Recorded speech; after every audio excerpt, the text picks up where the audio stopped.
जिसके 5 प्राणों में 3 चीजें रहती हैं, वो स्थान बड़ा पावन है पंचवटी। हमारे 5 प्राणों में 3 का होना जरूरी है। एक का नाम है राम, एक का नाम है लक्ष्मण और एक का नाम है जानकी। राम है सत्य, जानकी है शांति और लखन लाले हैं समर्पण। जिसके जीवन में ये तीनों चीजें होंगी, सत्य, शांति और समर्पण, वही धरती पर दैवीय शक्ति बनकर जीवन का निर्वहन करेगा। तीनों का होना जरूरी है।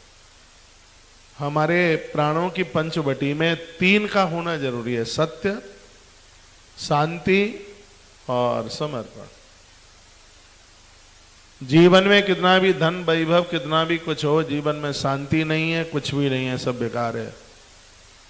लोग संपदा के वजह से अपने जीवन की शांति को खो देते हैं। जिंदगी में शांति का होना जरूरी है। शांति मेहनत से मिलती है, शांति परिश्रम से मिलती है, शांति नेक नियत से मिलती है। आप सुन नहीं रहे हैं, फिर मैं कथा 4 बजे ही छोड़ दूंगा, नहीं सुनेंगे आप तो।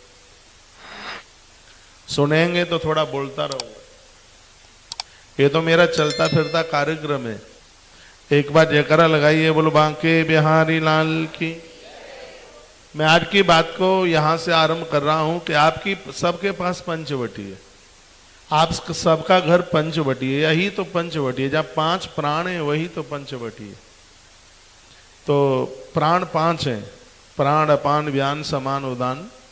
ये 5 प्राणों के पावन स्थान पर 3 का होना जरूरी है। एक तो सत्य। गोस्वामी जी ने कहा था कि सत्य के समान तो कोई दूसरा धर्म ही नहीं है। धर्मन दूसर सत्य समाना, आगम निगम पुराण बखाना। वेद और पुराण भी कहते हैं, सुनिए, सोइए मत सुनिए, माइक और खुलिए भाई। धर्मन दूसर सत्य समाना, आगम निगम पुराण बखाना।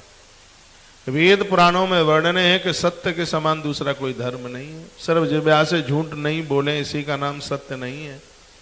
फिर आप आंखों से गलत नहीं देखते हैं तो यह आंखों का सत्य है। आप कानों से गलत सुनते नहीं हैं तो ये कानों का सत्य है। पता नहीं आप लोगों की बुराई कैसे सुन लेते हैं, नहीं सुनना चाहिए। ग्रंथ कहते हैं बुराई करने वाले की जीभ काट लो, और ऐसा नहीं कर सकते हो तो अपने कान में गुलियां डाल करके वहां से चल पड़ो। कभी भी शास्त्रों की, संतों की, गुरुजनों की, भगवान की बुराई मत सुनिए। बुराई सुनने से गौ हत्या करने का पाप लगता है।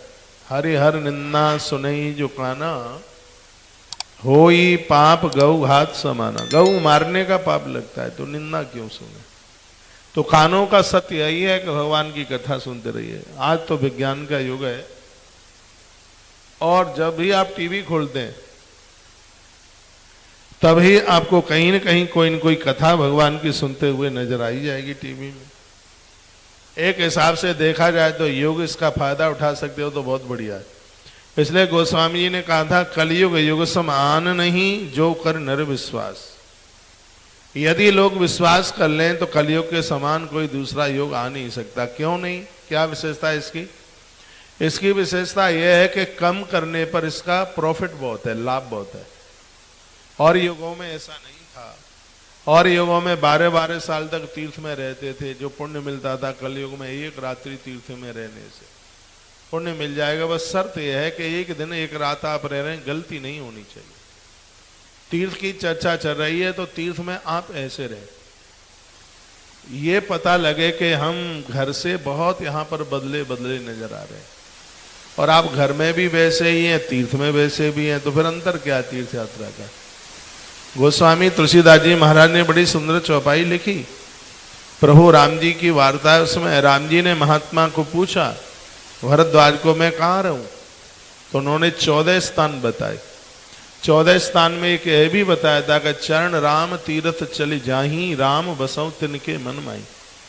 हे राम, जिनके चरण तीर्थ यात्रा के लिए पहुंचते हैं उनके हृदय में तुम जाकर के वास कीजिए। जो तीर्थों में वास भी करते हैं तो वह तीर्थ में उसको शहर समझ करके नहीं, उसको धाम